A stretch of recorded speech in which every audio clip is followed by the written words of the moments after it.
ಸಾಕಷ್ಟು ಚರ್ಚೆಗೆ ಕಾರಣವಾಗಿರುವಂಥದ್ದು ರಾಜ್ಯಸಭೆಯ ಕದನ. ನಿನ್ನೆ ರಾತ್ರಿ 10:22 ನಿಮ್ಮ ರಿಪಬ್ಲಿಕ್ ಕನ್ನಡ ಒಂದು ಎಕ್ಸ್ಕ್ಲೂಸಿವ್ ಸುದ್ದಿಯನ್ನು ಬ್ರೇಕ್ ಮಾಡಿತ್ತು. ಅದು NDA ಅಭ್ಯರ್ಥಿಯಾಗಿ ಕುಪೇಂದ್ರ ರೆಡ್ಡಿ ಅವರು ಕಣಕ್ಕಿಳಿತಾರೆ, ಇವತ್ತು ನಾಮಪತ್ರವನ್ನು ಸಲ್ಲಿಕೆ ಮಾಡಲಿದ್ದಾರೆ ಅಂತೇಳಿ. ನಾವು ಸುದ್ದಿ ಬ್ರೇಕ್ ಮಾಡಿದ ಬಳಿಕ ಕುಪೇಂದ್ರ ರೆಡ್ಡಿ ಅವರಿಗೆ BJP ಹೈಕಮಾಂಡ್ ಕರೆ ಮಾಡಿ ಇವತ್ತು 11 ಗಂಟೆಗೆ ನಾಮಪತ್ರ ಸಲ್ಲಿಕೆ ಮಾಡಿ ಅಂತ ಹೇಳಿದ್ದಾರೆ. 5ನೇ ಅಭ್ಯರ್ಥಿ ಕಣಕ್ಕಿಳಿದಿರುವಂಥ ಹಿನ್ನೆಲೆಯಲ್ಲಿ ಈಗ ಕಾಂಗ್ರೆಸ್ ಪಾಳ್ಯದಲ್ಲಿ ಸಂಚಲನವನ್ನು ಸೃಷ್ಟಿ ಮಾಡಿದಂತಾಗಿದೆ. ಕಾಂಗ್ರೆಸ್ನ 3ನೇ ಅಭ್ಯರ್ಥಿಗೆ ಹೊಡೆತ ಕೊಡುವ ಸುದ್ದಿಗಳು ಹರಿದಾಡ್ತಾ ಇದೆ. ಅಡ್ಡ ಮತದಾನದ ಆತಂಕ ಕಾಂಗ್ರೆಸ್ ಪಾಳ್ಯದಲ್ಲಿದೆ. ಇದೆಲ್ಲದಕ್ಕೆ ಸಂಬಂಧಪಟ್ಟಂತ ಒಂದು ರಿಪೋರ್ಟ್ ಇಲ್ಲಿದೆ.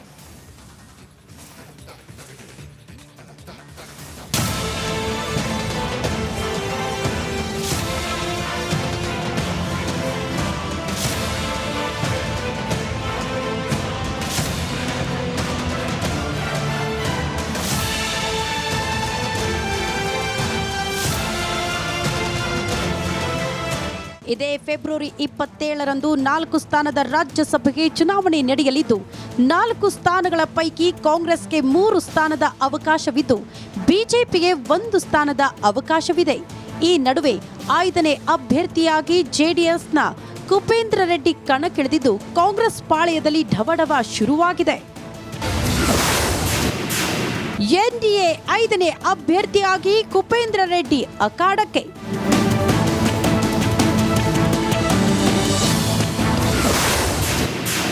ದಳಪತಿಗಳ ಹೊಸ ಅಸ್ತ್ರಕ್ಕೆ ಕಾಂಗ್ರೆಸ್ಗೆ ಟೆನ್ಷನ್.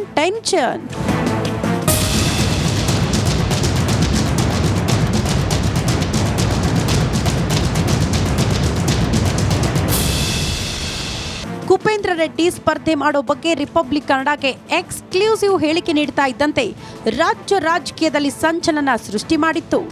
ಈಗ ನೀವು ನಾಮಿನೇಷನ್ NDA ಅಭ್ಯರ್ಥಿಯಾಗಿ ನಾಮಿನೇಷನ್ ಆಗ್ತಾ ಇದ್ದೀರಾ ಅಂತ ನಿಜನಾ ಸರ್? ಹೌದು ಇವತ್ತು ಆಗ್ತಾ ಇದ್ದೀನಿ. Okay sir. ಅದು NDA ಅಭ್ಯರ್ಥಿನ ಅಥವಾ BJP JDS ಇದು ಇಂಡಿಪೆಂಡೆಂಟ್ ಪಕ್ಷಗಳು ಸೇರಿ ಎರಡನೇ ಸೀಟ್ ಕೊಟ್ಟಿದ್ದಾರೆ, ಅದಕ್ಕೆ ಕಂಟೆಸ್ಟ್ ಮಾಡ್ತಾ ಇದ್ದೀನಿ. ಸರ್, ಒಂದು ಕುತೂಹಲ ಇರುವಂತದ್ದು, ಒಂದು ಈಗ BJP JDS ಎರಡು ಸೇರಿ ಉಳಿಕೆ ಮತ ವ್ಯವಸ್ಥೆ ಇರಿದ್ರೆ ನಿಮ್ಗೊಂದು 7 ಮತ ಏನೋ ಶಾರ್ಟೇಜ್ ಬರುತ್ತೆ. ಈಗ ನೀವು ಕಣಕ್ಕಿಳಿತಾ ಇರುವಂತದ್ದು ಒಂದಷ್ಟು ಕುತೂಹಲ ಇದೆ, ಏನೇನ್ಸುತ್ತೆ ಸರ್? ನೋಡೋಣ, ಮುಂದಕ್ಕೆ ಗೊತ್ತಾಗ್ತದೆ.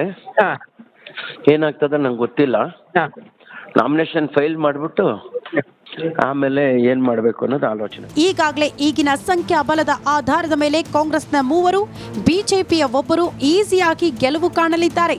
ಆದರೆ ರಾಜ್ಯಸಭಾ ಚುನಾವಣೆಯಲ್ಲೂ ಅಡ್ಡ ಮತದಾನ ನಡೆದು ಹೈ ಡ್ರಾಮಾ ನಡೆದ ಬೇಕಾದಷ್ಟು ಉದಾಹರಣೆಗಳಿದೆ. ಹೀಗಾಗಿ 3 ಪಕ್ಷಗಳಿಗೆ ಕುದುರೆ ವ್ಯಾಪಾರ ಜೊತೆಗೆ ಅಡ್ಡ ಮತದಾನದ ಭಯ ಆರಂಭಗೊಂಡಿದೆ. ಮೇಲ್ಮನೆ ಲೆಕ್ಕಾಚಾರ ನೋಡೋದಾದ್ರೆ ರಾಜ್ಯಸಭೆಯಲ್ಲಿ ಒಬ್ಬ ಅಭ್ಯರ್ಥಿ ಗೆಲ್ಲಲು 46 ಮತ ಬೇಕು. ಬಿಜೆಪಿ ಬಳಿ 66 ಶಾಸಕರಿದ್ದಾರೆ. ಒಬ್ಬ ಅಭ್ಯರ್ಥಿ ಗೆಲುವಿನ ನಂತರ ಬಿಜೆಪಿಯಲ್ಲಿ 20 ಮತ ಉಳಿಯಲಿದೆ. ಬಿಜೆಪಿ ಮತ್ತು ಜೆಡಿಎಸ್ ಸೇರಿದ್ರೆ ಒಟ್ಟು 39 ಮತಗಳಾಗುತ್ತೆ. 5ನೇ ಅಭ್ಯರ್ಥಿ ಗೆಲುವಿಗೆ 7 ಮತ ಬೇಕು. ಒಂದೊಮ್ಮೆ ಜನಾರ್ದನ ರೆಡ್ಡಿ ಬೆಂಬಲಿಸಿದ್ರೆ ಇನ್ನುಳಿದ 6 ಮತಗಳ ಅಗತ್ಯವಿದೆ. ಯಾಕಂದ್ರೆ ಈ ಹಿಂದೆ 2017ರಲ್ಲಿ ರಾಜ್ಯಸಭೆಯ ಎಲೆಕ್ಷನ್ ನೋಡಿದಾಗ ಕ್ರಾಸ್ ವೋಟಿಂಗ್ ನಡೆದಿತ್ತು. ಈ ಮೂಲಕ HDK ಮುಖಭಂಗ ಕೂಡ ಅನುಭವಿಸಿದ್ರು.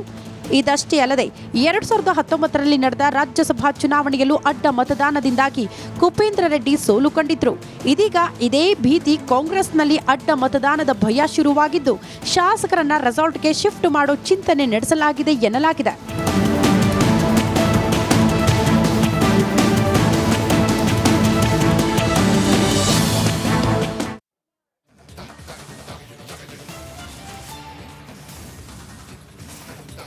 ರಾಜ್ಯಸಭೆಯಲ್ಲಿ ಒಬ್ಬ ಅಭ್ಯರ್ಥಿಯ ಗೆಲುವಿಗೆ 46 ವೋಟ್ಗಳು ಬೇಕು ಅಂತ ಹೇಳುವಂಥದ್ದು.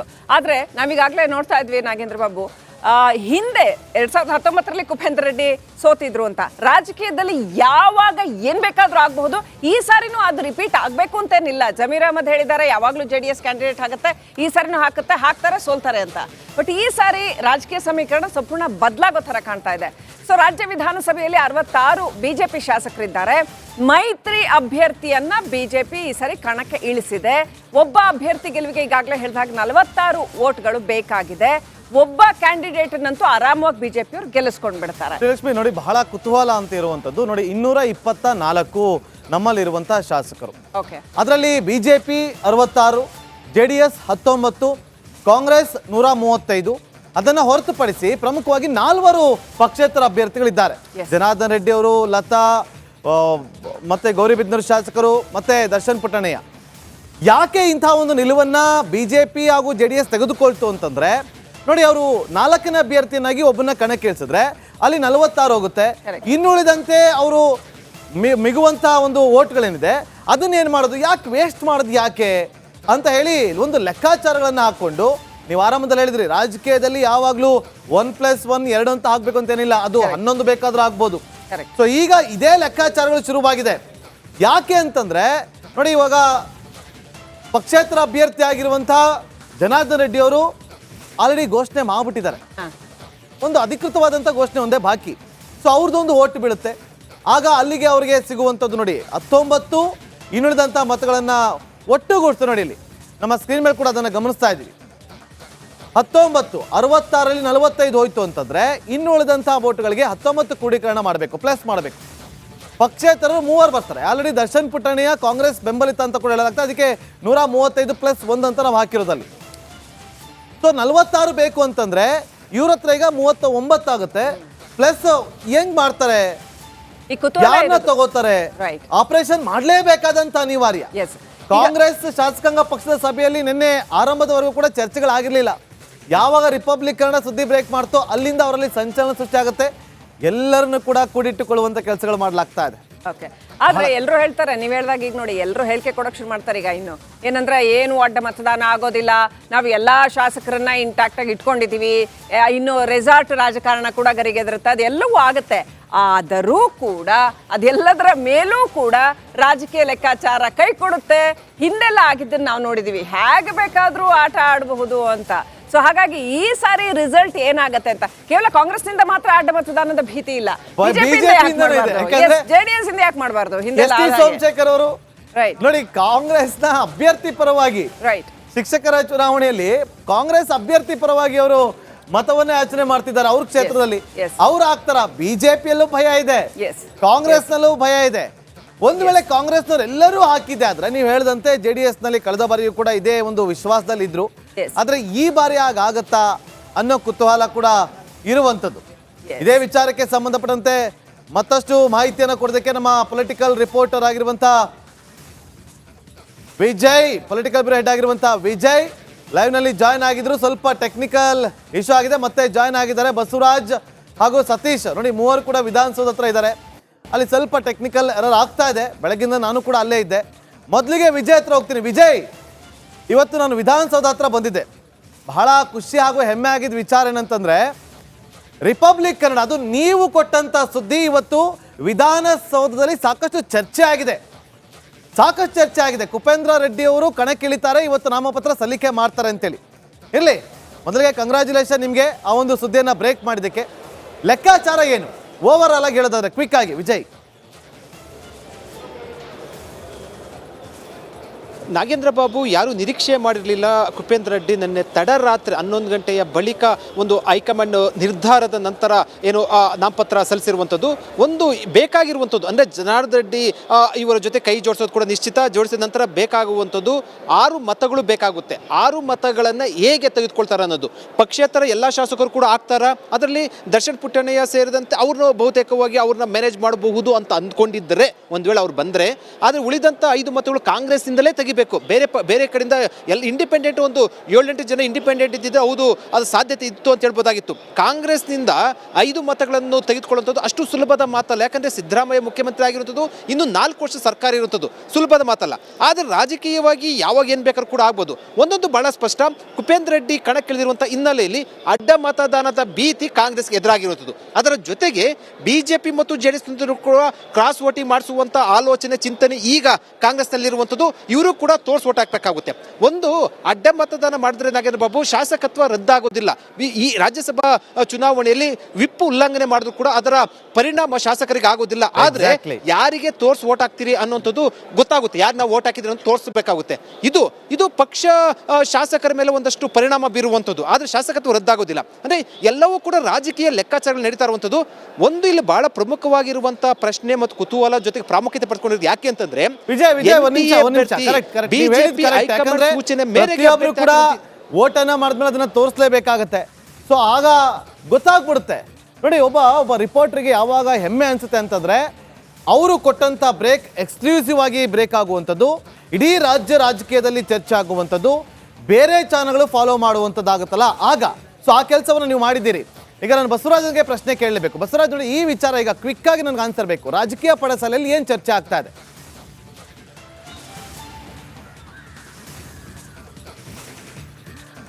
ಖಂಡಿತ ನಾಗೇಂದ್ರ ಬಾಬು, ರಿಪಬ್ಲಿಕ್ ಕನ್ನಡ ಬ್ರೇಕ್ ಮಾಡಿದಂಥ ಸುದ್ದಿ ನಿನ್ನೆ ರಾತ್ರಿ ಬ್ರೇಕ್ ಮಾಡ್ತಾ ಇದ್ದ ಹಾಗೆ ಕಾಂಗ್ರೆಸ್ ಶಾಸಕಾಂಗ ಪಕ್ಷದ ಸಭೆಯಲ್ಲೇ ಸಂಚಲನ ಮೂಡಿಸಿರ್ತಕ್ಕಂಥದ್ದು. ಯಾಕಂದರೆ ಆ ಶಾಸಕಾಂಗ ಪಕ್ಷದ ಸಭೆ ನಾವು ಗ್ಯಾರಂಟಿ ಯೋಜನೆಗಳ ಬಗ್ಗೆ, ಬಜೆಟ್ ಬಗ್ಗೆ ಮಾತನಾಡಬೇಕು ಅನ್ನುವಂಥ ವಿಚಾರವಾಗಿ ಚರ್ಚೆ ಆಗ್ತಾ ಇತ್ತು. ಯಾವಾಗ ರಾಜ್ಯಸಭೆ ಚುನಾವಣೆ ವಿಚಾರವಾಗಿ ಚರ್ಚೆ ಆಗೋಕ್ಕೆ ಪ್ರಾರಂಭ ಆಯಿತು, ಅದು ರಿಪಬ್ಲಿಕ್ ಕನ್ನಡ ಸುದ್ದಿಯ ಮೂಲಕವೇ ಇದೊಂದು ಶಾಸಕಾಂಗ ಪಕ್ಷದ ಸಭೆಯಲ್ಲಿ ಚರ್ಚೆಗೆ ಒಂದು ಈಡು ಮಾಡಿಕೊಟ್ಟಿರ್ತಕ್ಕಂಥದ್ದು. ಈ ಮೂಲಕ ಯಾವ ರೀತಿಯಾಗಿ ಕಾಂಗ್ರೆಸ್ ಮುನ್ನೆಚ್ಚರಿಕೆಯನ್ನು ವಹಿಸ್ಕೋಬೇಕು ಮತ್ತು ಶಾಸಕರಿಗೆ ಕಿವಿ ಮಾತನ್ನು ಯಾವ ರೀತಿಯಾಗಿ ಹೇಳಬೇಕು ಅನ್ನುವಂಥದ್ದು ಶಾಸಕಾಂಗ ಪಕ್ಷದ ಸಭೆಯಲ್ಲಿ ನಿನ್ನೆ ಆಗಿರ್ತಕ್ಕಂಥದ್ದು. ಮತ್ತು ಅದು ರಿಪಬ್ಲಿಕ್ ಸುದ್ದಿಯ ಮೂಲಕವೇ ಈಗಾಗಲೇ ಏನು 5ನೇ ಅಭ್ಯರ್ಥಿಗಳು ಹಾಕಿರೋದ್ರಿಂದ ಸಹಜವಾಗಿ ಶಾಸಕರನ್ನು ಕಾಯ್ದಿಟ್ಕೊಳ್ಬೇಕಾದಂಥ ಅನಿವಾರ್ಯತೆ ಕಾಂಗ್ರೆಸ್ ಪಕ್ಷಕ್ಕೆ ಎದುರಾಗಿದೆ. ಈಗಾಗಲೇ ಅವರಿಗೆ ಮೌಖಿಕ ಸೂಚನೆಯನ್ನು ಕೂಡ ಕೊಡಲಾಗಿದೆ. ಮುಂದೆ ಅವರನ್ನು ಒಟ್ಟಾಗಿ ಈ ಅಧಿವೇಶನ ಮುಗಿತಾ ಇದ್ದ ಹಾಗೆ 1 ದಿನ ಅಥವಾ 2 ದಿನ ಗ್ಯಾಪನ್ನು ಬಿಟ್ಟು ಒಟ್ಟಾಗಿ ಒಂದು ರೆಸಾರ್ಟ್ ಅಥವಾ ಒಂದು ಹೋಟೆಲ್ನಲ್ಲಿ ಕೂಡಿ ಹಾಕೋಕ್ಕೆ ಈಗಾಗಲೇ ಚಿಂತನೆಗಳು ನಡೆಸ್ತಾ ಇದ್ದಾವೆ. ನಿನ್ನೆ ಸೂಚನೆ ಕೊಟ್ಟಿದ್ದಾರೆ. ನಾವು ಸೂಚನೆಯನ್ನು ಕೊಟ್ಟ ತಕ್ಷಣ ಹೊರಟು ಬೆಂಗಳೂರಿಗೆ ಬರಬೇಕು, ನಾವು ಹೇಳುವವರೆಗೂ ಕೂಡ ನಮ್ಮ ಜೊತೆಗೆ ಇರಬೇಕು ಅನ್ನುವಂಥ ಮಾಹಿತಿಯನ್ನು ಕೊಟ್ಟಿದ್ದಾರೆ. ಅಷ್ಟರ ಮಟ್ಟಿಗೆ ಈ ಒಂದು ಸುದ್ದಿ ಇಷ್ಟೊಂದು ಇಂಪ್ಯಾಕ್ಟ್ ಆಗಿರ್ತಕ್ಕಂಥದ್ದು. ನಾಗೇಂದ್ರ ಬಾಬು, ಓಕೆ, ನಮ್ಮ ಜೊತೆ ಸತೀಶ್ ಇದ್ದಾರೆ. ಸತೀಶ್, ಈ ಒಂದು ರಾಜಕೀಯದ ಲೆಕ್ಕಾಚಾರ ಇದೆಯಲ್ಲ, ರಾಜ್ಯಸಭಾ ಚುನಾವಣೆ ಒಂಥರ ಸ್ವಲ್ಪ ಈ ಸಂಕೀರ್ಣ ಪ್ರಕ್ರಿಯೆ, ಇದು ಸ್ವಲ್ಪ ಕ್ಲಿಷ್ಟಕರವಾದಂಥ ಪ್ರಕ್ರಿಯೆ ಇದು. ಸೊ ಅಷ್ಟು ಬಾಕಿ ಚುನಾವಣೆಗಳಷ್ಟು ಸುಲಭವಾದಂಥ ಒಂದು ಪ್ರಕ್ರಿಯೆ ಅಲ್ಲ. ವೋಟಿಂಗ್ ಇರಬಹುದು ಅಥವಾ ಬೇರೆ ಎಲ್ಲ ಲೆಕ್ಕಾಚಾರಗಳಿರ್ಬೋದು. ಆ ಹಿನ್ನೆಲೆಯಲ್ಲಿ ಸತೀಶ್, ಈಗ ಬಿಜೆಪಿ ಅಥವಾ JDS ಪಾಳೆಯದಲ್ಲಿ, ಮೈತ್ರಿ ಪಾಳೆಯದಲ್ಲಿ ಏನೇನು ನಡೀತಾ ಇದೆ? ಯಾಕಂತಂದ್ರೆ ಕಾಂಗ್ರೆಸ್ಸು ತಾನು ಮಾಡ್ಕೊಳ್ಬೇಕಾದಂಥ ಸಿದ್ಧತೆಗಳನ್ನ ಈಗ ಮಾಡ್ಕೊಡುತ್ತೆ. ರೆಸಾರ್ಟ್ಗೆ ಶಿಫ್ಟ್ ಮಾಡೋದಿರ್ಬೋದು ಅಥವಾ ಇನ್ನೇನೋ ಪ್ರೊಟೆಕ್ಷನ್. ಬಟ್ ಬಿಜೆಪಿ ಕಡೆಯಿಂದ ಕೂಡ ನಮಗೆ ಅಡ್ಡ ಮತದಾನ ಆಗಬಹುದು ಅನ್ನುವಂಥ ಒಂದು ಆತ್ಮವಿಶ್ವಾಸವನ್ನ ಕೆಲವು ಕಾಂಗ್ರೆಸ್ ನಾಯಕರು ಕೂಡ ವ್ಯಕ್ತಪಡಿಸಿದ್ದಾರೆ. ಸೊ ಹಾಗಾಗಿ ಒಂದು ರಕ್ಷಣಾತ್ಮಕವಾದ ಆಟವನ್ನ ಈಗ ಆಡೋದು ಮೈತ್ರಿ ಪಾಳೆಯಕ್ಕೆ ಅನಿವಾರ್ಯ ಆಗಿದೆ ಅಂತ ಏನ್ ಪ್ರಿಪರೇಷನ್ಸ್ ನಡೆದಿದೆ?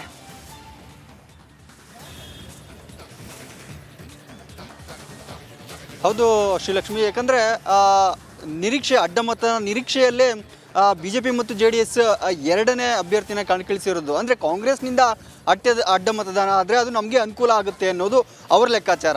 ಆದರೆ ಕಾಂಗ್ರೆಸ್ ಕೂಡ ಹೇಳ್ತಾ ಇರುವಂಥದ್ದು BJPಯಲ್ಲೇ ಯಾಕೆ ಆಗಬಾರ್ದು, JDSನಲ್ಲೇ ಯಾಕೆ ಆಗಬಾರ್ದು ಅಡ್ಡ ಮತದಾನ ಅನ್ನೋ ಒಂದು ಮಾತನ್ನು ಕೂಡ ಕಾಂಗ್ರೆಸ್ ನಾಯಕರು ಹೇಳಿದ್ದಾರೆ. ಹೀಗಾಗಿನೇ ಈಗ BJP ಮತ್ತು JDS ನಾಯಕರು ಕೂಡ ತಮ್ಮ ಶಾಸಕರನ್ನು ರಕ್ಷಿಸಿಕೊಳ್ಬೇಕಾದ ಒಂದು ಜವಾಬ್ದಾರಿ ಇದೆ. ಅವರು ಕೂಡ ಆ ಬಗ್ಗೆ ಸಾಕಷ್ಟು ಪ್ರಯತ್ನವನ್ನು ಮಾಡ್ತಾ ಇದ್ದಾರೆ. ಕುಪೇಂದ್ರ ರೆಡ್ಡಿ ಅವರು 2ನೇ ಅಭ್ಯರ್ಥಿಯಾಗಿ ಬೆಂಬಲಿತ ಅಭ್ಯರ್ಥಿಯಾಗಿ ನಿಂತಿದ್ದಾರೆ. ಅವ್ರಿಗೆ 39 ಮತಗಳು ಸಿಗ್ಬೋದು ಅವರ ಶಾಸಕರ ಮತದಾನ. ಅದರಲ್ಲಿ ಯಾರಾದರೂ ಅಡ್ಡ ಮತದಾನ ಮಾಡ್ತಾರಾ ಅನ್ನೋದು ಈಗಿರುವಂಥ ಚರ್ಚೆ. BJPಯ ಕೆಲವು ಅಸಮಾಧಾನಿತ ಶಾಸಕರಿದ್ದಾರೆ, ಪ್ರಮುಖವಾಗಿ ಸೋಮಶೇಖರ್ ಇದ್ದಾರೆ ಮತ್ತು ಬೇರೆ ಬೇರೆ ಹೆಸರುಗಳು ಕೇಳಿಬರ್ತಾ ಇದೆ. ಹಾಗೆ JDSಲ್ಲೂ ಕೂಡ ಅಸಮಾಧಾನಿತ ಶಾಸಕರು ಶರಣಗೌಡ ಕಂದಕೂರ್ ಅವರು ಬಹಳ ದಿನಗಳಿಂದ BJP ಮೈತ್ರಿಗೆ ವಿರೋಧವನ್ನೇ ವ್ಯಕ್ತಪಡಿಸಿ JDS ಇಂದ ಅಂತರವನ್ನು ಕಾಯ್ದುಕೊಂಡಿದ್ದಾರೆ. ಹೀಗಾಗಿನೇ ಕೆಲವೊಂದು ಹೆಸರುಗಳು ಕೇಳಿಬರ್ತಾ ಇದೆ. BJP ಮತ್ತು JDSನ 2 ಶಾಸಕರ ಪಟ್ಟಿಯಲ್ಲಿ ಕೆಲವು ಶಾಸಕರು ಅಸಮಾಧಾನಗೊಂಡಿದ್ದಾರೆ. ಅವ್ರನ್ನೆಲ್ಲ ಮನವೊಲಿಸಿ ಅವ್ರನ್ನ ಹಿಡಿದಿಟ್ಟುಕೊಳ್ಬೇಕಾದಂಥ ಕೆಲಸ ಈಗ ಮೈತ್ರಿ ಪಕ್ಷಗಳು ಮಾಡಬೇಕಾಗುತ್ತೆ.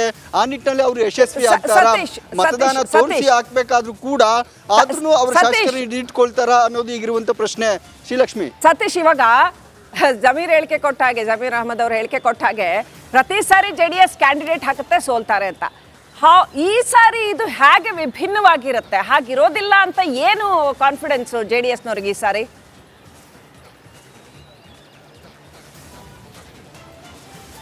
ಕಾನ್ಫಿಡೆನ್ಸ್, ಅವರ ಲೆಕ್ಕಾಚಾರ ಅಡ್ಡ ಮತದಾನನ ಅವರ ಒಂದು ನಿರೀಕ್ಷೆನ ಇಟ್ಕೊಂಡಿದ್ದಾರೆ. ಆದರೆ ಅದಾಗುತ್ತಾ ಅನ್ನೋದು ಈಗಿರುವಂಥ ಪ್ರಶ್ನೆ. ಇನ್ನೂ ಸಮಯ ಇದೆ.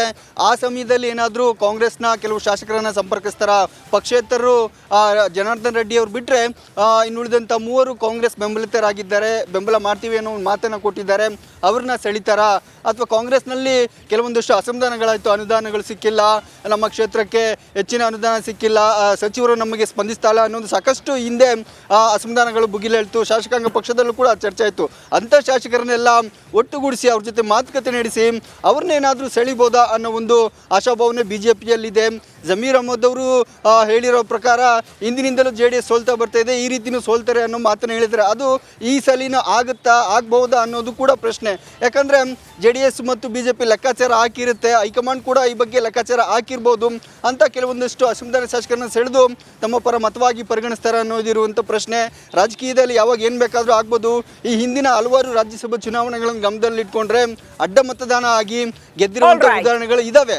ಹಾಗಾಗಿನೇ ಈ ಬಾರಿನೂ ಆ ರೀತಿಯ ಒಂದು ಆಗುತ್ತಾ ಅನ್ನೋದನ್ನ ಕಾದು ನೋಡ್ಬೇಕಾಗುತ್ತೆ. ಶ್ರೀಲಕ್ಷ್ಮಿ, ಯಾವ ಶಾಸಕರು ಅಡ್ಡ ಮತದಾನ ಮಾಡ್ತಾರೋ ಅದು ಮುಂದಿನ ದಿನಗಳಿಗೆ ಕಾದು ಗೊತ್ತಾಗುತ್ತೆ. Shrilakshmi, thank you Satish ಡೀಟೇಲ್ಸ್ಗಾಗಿ.